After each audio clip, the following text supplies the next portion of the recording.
และต่อมาเรายังมีคำว่าตีนและเท้าหลงกันเนาะหรือว่าบ่ฮู้ว่าสิใช้แนวใดสามีเป็นสร้างเท่าหน้าภรรยาเป็นสร้างเท่าหลังเจ้าคำว่าซึ่งและซึ่งเฮาอยากได้รถคันนี้ซึ่งหาก่อผลิตออกใหม่ซึ่งมีความหมายเท่ากับเฮาอยากได้รถคันนี้ซึ่งหาก่อผลิตออกใหม่และนอกจากนี้ยังมีคำว่าเคลื่อนที่เป็นตัวขอกับตัวขอฉะนั้นผ่านมาปรากฏเห็นว่ามีการเขียนเคลื่อนไฟฟ้าขอไข่เป็นเคลื่อนไฟฟ้าที่เป็นตัวคอควาย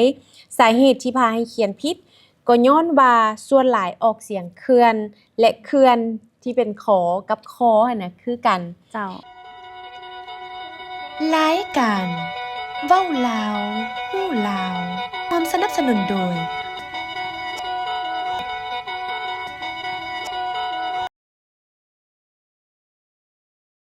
สบายดีท่านผู้ชมต้อนรับทุกท่านเข้าสู่รายการเว้าลาวฮู้ลาวและวันนี้พบกันเช่นเคยกับข้าพเจ้าจนภาสิหราชและข้าพเจ้าสุภัทราสิงห์ทองซึ่งมื้อนี้รายการเว้าลาวฮู้ลาวของพวกเราก็ได้เลือกเอาคำศัพท์ภาษาลาวที่มิตรฮักแฟนรายการส่งมาถามว่าอยากให้มาชี้แจงหรือหาข้อมูลมาให้ฟังแน่ว่าใช้คำใดหรืออันใดที่ถูกต้องกันแท้เฮามาเริ่มคำทำอิฐแม่นคำว่าเหยื่อและเหยื่ออิงตามวจนานุกรมลาวฉบับมหาศิลาวีระวงศ์ฉบับดรทองคำอ่อนมณีสอนและสถาบันคนขั้ววิทยาศาสตร์สังคมแห่งชาติล้วนแต่ให้ความหมายของคำว่าเหยื่อและเหยื่ออย่างเป็นเอกภาพดังนี้เจ้าสำหรับคำว่าเหยื่อเป็นคำนามที่มีความหมายว่าอาหารของกินของล่อให้สัตว์กินเช่นเวลาที่ว่าเฮาไปตึกเบ็ดเฮาก็ต้องมีเหยื่อไปล่อปลานั่นเองท่านผู้ชมและเหยื่อที่มีไม่โทเนาะเหยื่อเป็นคำนามมีความหมายว่าเศษสิ่งของเศษตอกและไม้ที่อยู่ตามเดินบ้านเวลาเว้ามักมีคำว่าขี้อยู่ต่อหน้าเป็นขี้เหยื่อตัวอย่างเช่นทุกวันพฤหัสจะมีรถมาเก็บขี้เหยื่อไปทิ่มเจ้าท่านผู้ชมและพร้อมเดียวกันนี้เนาะก็ยังมีข้อสังเกตอยู่บ่ว่ามีบางท้องถิ่นเนาะมักออกเสียงเหยื่อที่ว่ามีไม่โทเนาะเป็นเหยื่อเจ้าดังนั้นเนาะเวลาเขียนคำว่าขี้เหยื่อก็มักสะกดเป็นขี้เหยื่อนั่นเองท่านผู้ชมดังนั้นเวลาเขียนเราต้องเขียนเป็นขี้เหยื่อบ่แม่นขี้เหยื่อถ้าไผเขียนเป็นขี้เหยื่อถือว่าเขียนผิดและก็จะเฮ็ดให้เข้าใจผิดว่าเหยื่อกับเหยื่อแม่นอันเดียวกันที่จริงแล้วบ่แม่นอันเดียวกันเนาะเจ้าแม่นแล้วหวังว่าเฮาจะให้ไขข้องใจให้กับท่านผู้ชมเนาะที่ว่าข้องใจว่าคำใดกันแท้ใช้แบบใดหรือว่าเขียนแบบใดกันแท้เนาะเหยื่อก็คืออาหารตัวอย่างไปตึกเบ็ดต้องมีเหยื่อไปตึกเอาปลาเนาะตึกเบ็ดหั่นต้องหาเหยื่อก่อนส่วนเหยื่อแม่นขี้เหยื่อหรือว่าสิ่งเศษเหลือนั่นเองและต่อมาเรายังมีคำว่าตีนและเท้าหลงกันเนาะหรือว่าบ่ฮู้ว่าสิใช้แนวใดอันทางการใช้เท้าบ่หรือว่าใช้ตีนที่สุภาพบ่เป็นแนวใดกันแท้ตัวนี้เจ้าสำหรับคำว่าตีนเท้าเนาะคำสุภาษิตลาวที่เว้าถึงตีนเห็นว่ามีหลายกว่าอวัยวะส่วนอื่นเช่นไว้ปากเสียศีลไว้ตีนตกต้นไม้สี่ตีนยังฮู้พลาดนักปราชญ์ยังฮู้หลงคำทอหัวหมาโบทอนาตีนบ้านตีนสร้างเหยียบปากนกส่วนคำว่าตีนเป็นคำคือแนวใดอาจารย์พัดเจ้าและคำว่าตีนเป็นคำลาวเดิมซึ่งเป็นคำร่วมตระกูลกับภาษาไทยสยามไทยลื้อไทยดำไทยขาวไทยแดงไทยใหญ่ไทยอาหมภาษาปู้อีและภาษาจ้วงคำว่าตีนปรากฏอยู่ในวจนานุกรมภาษาลาวฉบับต่างๆดังนี้ในวจนานุกรมลาวของมหาศิลาวิรวงศ์เนาะได้ให้ความหมายคำว่าตีนว่าแม่นอวัยวะที่ใช้ย่างบ่อนตั้งบ่อนสุดของขาทั้งลุ่มและวจนานุกรมภาษาลาวของดรทองคำอ่อนมณีสอนในปี 2008 เนาะเพิ่นให้นิยามว่า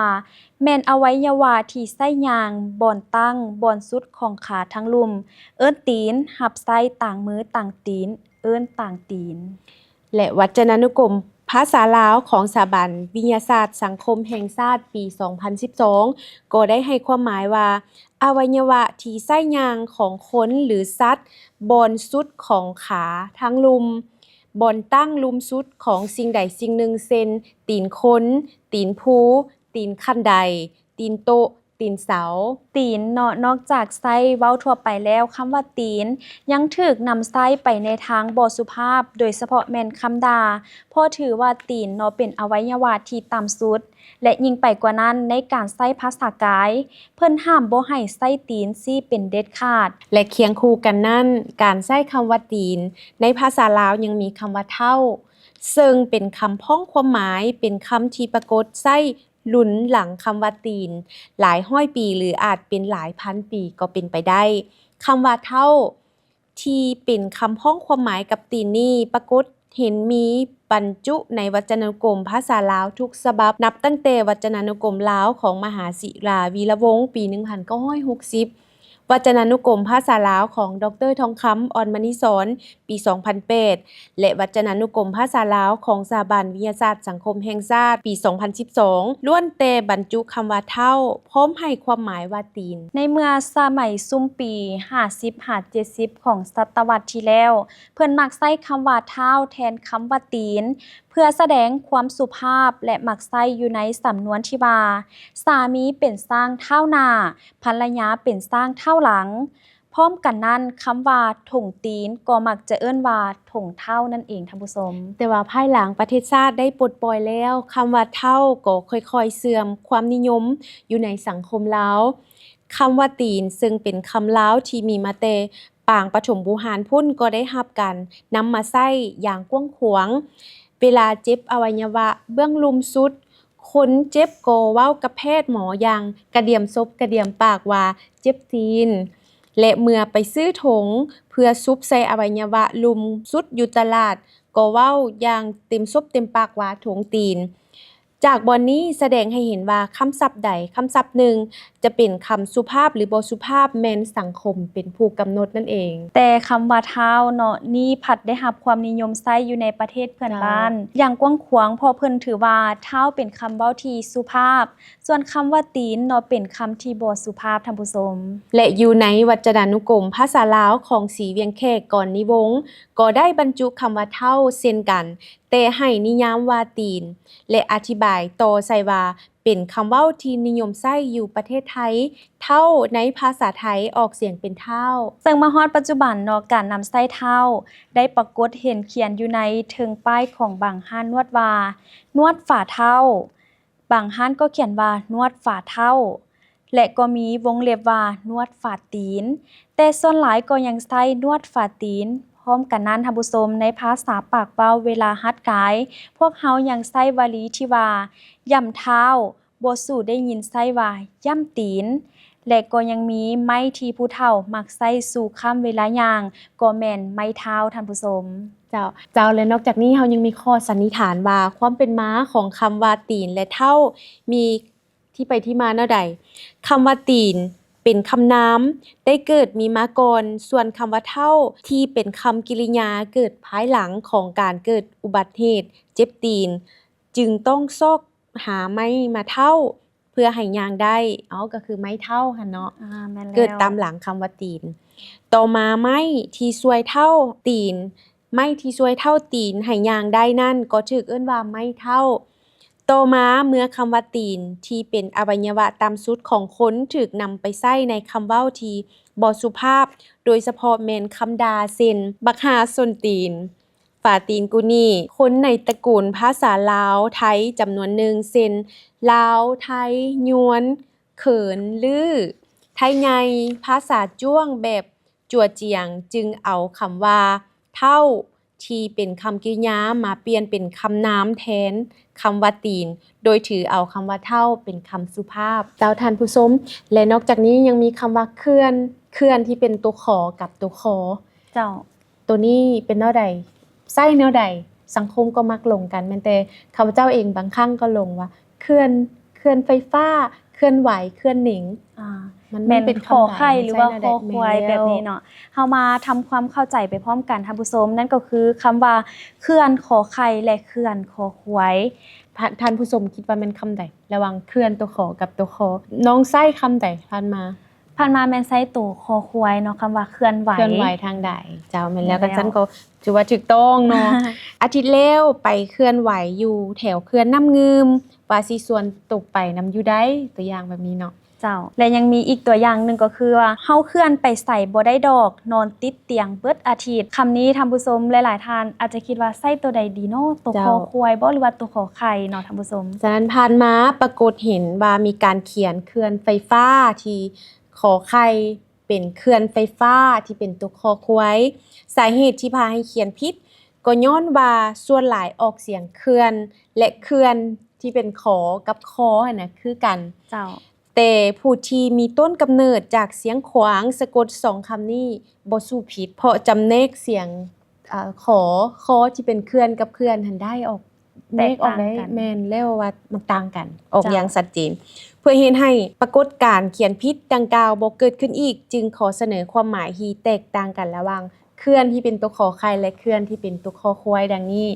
เจ้าสำหรับเขื่อนที่ว่าเป็นตัวขอไข่เนาะเป็นคำน้ำมีความหมายว่าคันคูที่ป้านด้วยดินหรือคันคูสีมังเสริมเล็กเฮ็ดไว้ป้องกันบ่ให้ดินพังเขื่อนไฟฟ้าที่ว่าเป็นขอไข่นี้เนาะเป็นสิ่งที่สร้างขึ้นขวางกั้นลำน้ำเพื่อประโยชน์ในการผลิตกระแสไฟฟ้าและตัวอย่างต่อมาเนาะเขื่อนถ้าเป็นคำคุณน้ำก็จะมีความหมายว่ามั่นคงสามารถเป็นคำซ่อนได้คือเขื่อนแข็งมีความหมายมั่นคงนั่นเองท่านผู้ชมเจ้าเรามาเบิ่งความหมายที่เขื่อนเป็นตัวคอควายเขื่อนเป็นคำกริยามีความหมายว่าออกจากบ่อนหรือเฮ็ดให้ออกจากบ่อนเก่าเช่นเคลื่อนขบวนสาวหนุ่มเพื่อไปเกี่ยวข้าวสวยประชาชนตัวอย่างเคลื่อนที่เป็นคำคุณน้ำมีความหมายว่าบ่อยู่กับทีบ่อยู่กับบ่อนเช่นห้องสมุดเคลื่อนที่และเคลื่อนที่เป็นตัวคอเคลื่อนไหวเป็นคำกริยามีความหมายว่าบ่หยุดนิ่งแสดงกริยาหรือปฏิกิริยาบางอย่างใดอย่างหนึ่งออกมาเช่นสาวหนุ่มประชาชนปฏิวัติลาวลงเคลื่อนไหวสร้างผลงานพัฒนาชนบทเจ้าท่านผู้ชมและอีกคำหนึ่งที่เชื่อในว่าหลายๆท่านก็อยากรู้คือกันว่าใช้คำใดระหว่างคำว่าคำนับกับคำนับข้าพเจ้าบ่แน่ใจว่าออกเสียงแล้วสิฟังเข้าใจชัดเจนบ่น้องลองออกเสียงเป็นสำเนียงนครหลวงเจ้าสำหรับคำว่าคำนับหรือว่าคำนับเนาะในระยะผ่านมาเห็นป้ายคำขวัญที่มีเนื้อในแสดงความเคารพต่อวันสำคัญต่างๆหรือว่ากล่องประชุมใหญ่ของแต่ละภาคส่วนมักจะมีคำว่าคำนับหรือคำนับขึ้นต้นซึ่งในการสะกด2คำนี้เนาะล้วนแต่ให้ความหมายว่าแสดงความเคารพโดยยืนแล้วก้มหัวลงท่านผู้ชมและหลายคนอาจตั้งปัญหาว่า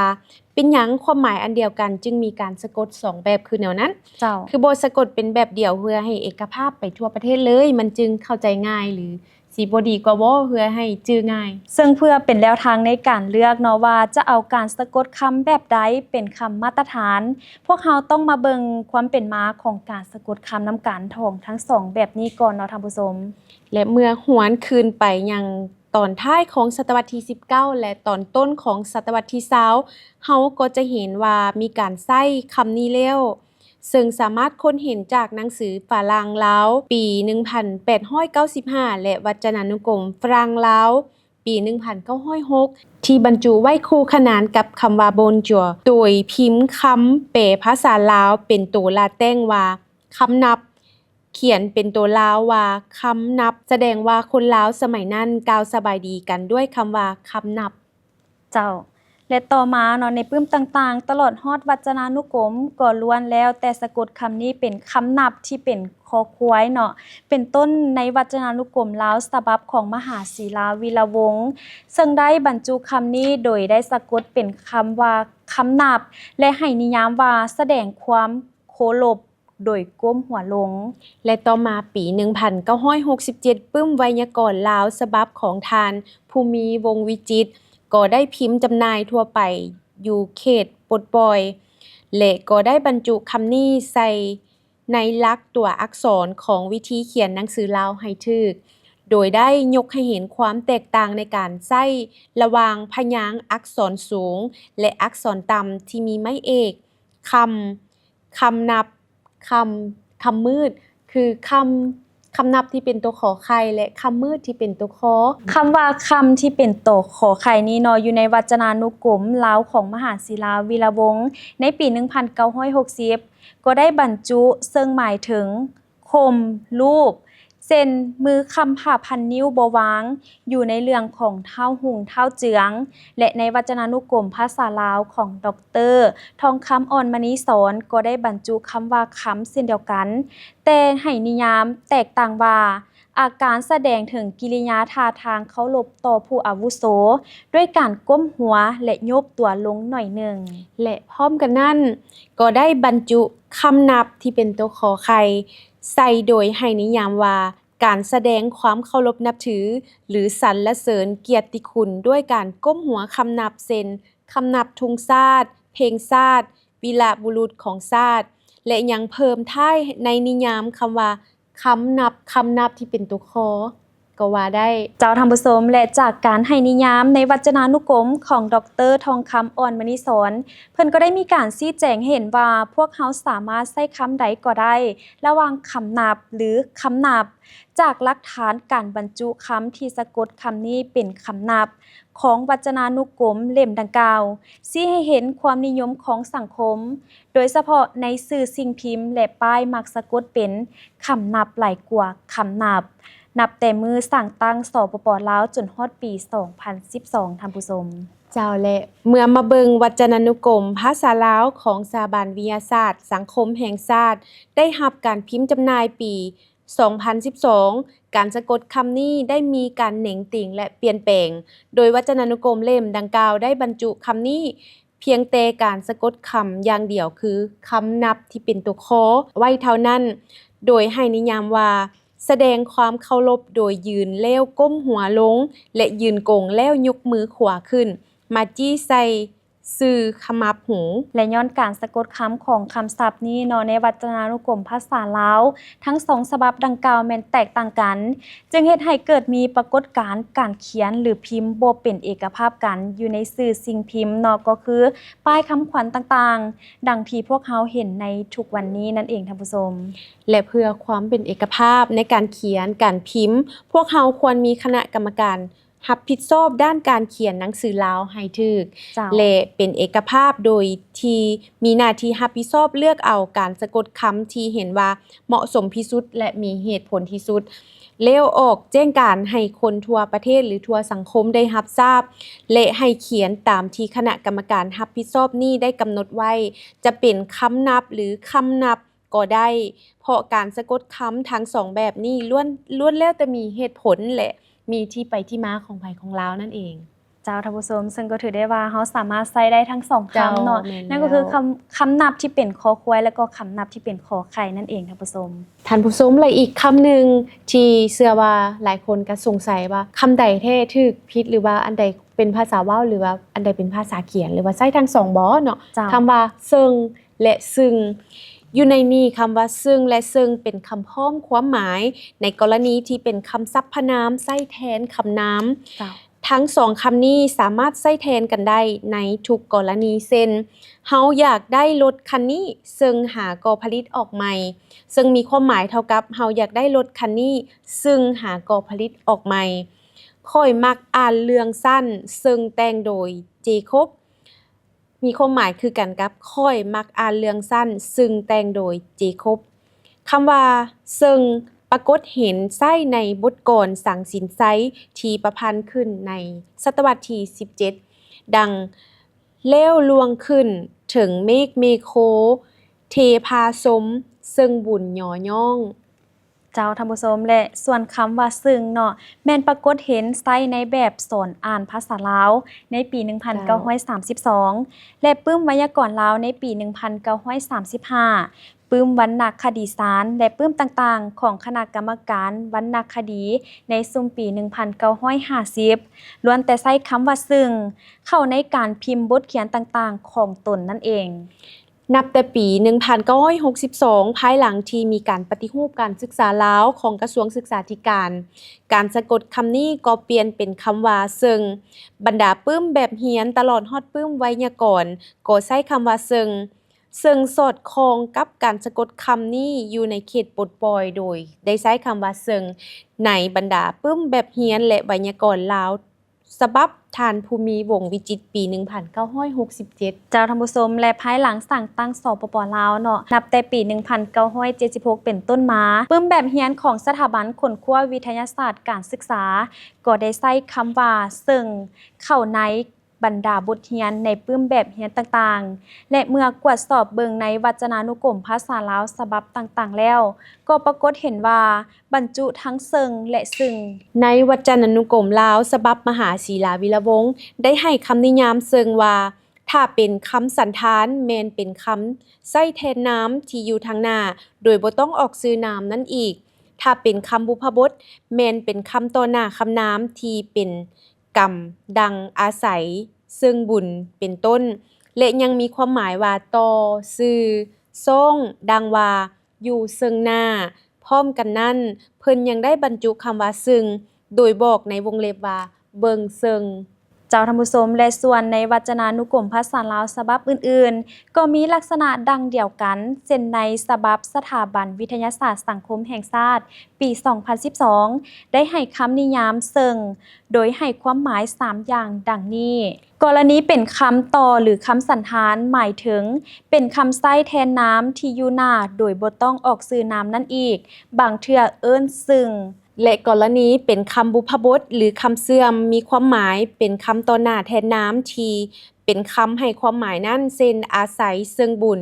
หมายถึงอาศัยบุญแท้ๆบ่แม่นอาศัยแนวอื่นและกรณีที่เป็นคำบุพบทหรือคำเสื่อมที่มีความหมายว่าต่อสื่อส่งเช่นอยู่ต่อหน้ายืนซึ่งหน้าเจ้าเลยในวจนานุกรมเล่มนี้เนาะบ่ได้บรรจุคำว่าซึ่งเข้าในคำลักเพียงแต่บอกอยู่ในคำลักซึ่งว่าบางเทื่อเอิ้นซึ่งและมาฮอดปัจจุบันสื่อสิ่งพิมพ์ต่างๆก็ปรากฏเห็นใช้บ่คือกันเช่นหนังสือพิมพ์ประชาชนใช้คำว่าซึ่งส่วนหนังสือพิมพ์เวียงจันทน์ใหม่ใช้คำว่าซึ่งแต่ในเอกสารทางการบ่ว่าสายภาคก็คือสายรัฐก็เห็นใช้คำว่าซึ่งเป็นส่วนหลายพร้อมเดียวกันนั้นในวารสารหรือเอกสารบางฉบับก็ปรากฏเห็นไส้ทั้งสองคือซึ่งและซึ่งอยู่ในฉบับเดียวกันอยู่ซึ่งถือว่าบ่ถูกตามหลักการที่ได้วางไว้ว่าในปึ้มหัวเดียวหรือเอกสารฉบับเดียวกันนั้นต้องใช้คำสะกดแบบเดียวกันทั้งหมดฉบับนั้นถ้าจะเลือกใช้คำว่าซึ่งก็คือใช้ซึ่งทั้งหมดฉบับนั้นและถ้าจะใช้ซึ่งก็ใช้ซึ่งทั้งหมดฉบับตัวนั้นเจ้าแล้วท่านผู้ชมมาฮอดนี้รายการของเฮาก็ใกล้จะสิ้นสุดลงแล้วถึงว่าเฮาจะมีคำศัพท์หลายๆคำที่อยากนำมาฝากมาต้อนหรืออยากมาสนทนาโอ้ล้มกันต่อหรือว่าอยากไขข้อข้องใจต่อแต่ว่าอย่าลืมติดตามรับชมในตอนถัดไปเฮายังมีหลายๆคำที่เป็นข้อสงสัยหรือว่าเป็นสิ่งที่เป็นคำศัพท์ที่หลงหรือบ่ฮู้ว่าจะใช้คำใดเจ้าหากว่าบรรดาทานภาคส่วนใดสนใจอยากสนับสนุนรายการของพวกเขาเพื่อเฮ็ดแนวใดให้รายการของพวกเขายืนยงและก็เป็นขัวต่อเป็นผู้ส่งต่อข้อมูลความรู้ดีๆให้แก่สังคมก็ร่วมสนับสนุนรายการนำพวกเขาได้หรือว่าท่านผู้ชมหรือบรรดาทานทุกท่านเนาะที่ได้รับชมรายการอยู่ก็ฝากส่งต่อฝากกดไลค์กดแชร์กดคอมเมนต์หรือว่าส่งข่าวหาพวกเขาได้ตลอดเจ้ามาแล้วท่านผู้ชมและมาฮอดนี้เนาะรายการเว้าลาวฮู้ลาวของพวกเขาก็ได้หมดเวลาลงแล้วพวกเขา2คนพร้อมด้วยทีมงานขอลาไปก่อนสบายดีรายการเว้าลาวฮู้ลาวเป็นรายการที่จะพาทานไปรู้จักกับเสน่ห์ของภาษาวัฒนธรรมและวรรณคดีลาวผ่านมุมมองของผู้ฮู้และผู้เชี่ยวชาญด้านภาษาจะมาชี้แจงเกี่ยวกับภาษาลาวให้ถูกต้องในการใช้ชีวิตประจำวันและในสื่อต่างๆซึ่งออกอากาศทุกๆวันเสาร์เวลา 10:30 ทางสถานีโทรภาพนครหลวงเวียงจันทน์ VTE9 และทางช่อง YouTube Facebook TikTok ที่มีชื่อว่า VTE9 Live อย่าลืมติดตามรับชมเด้อ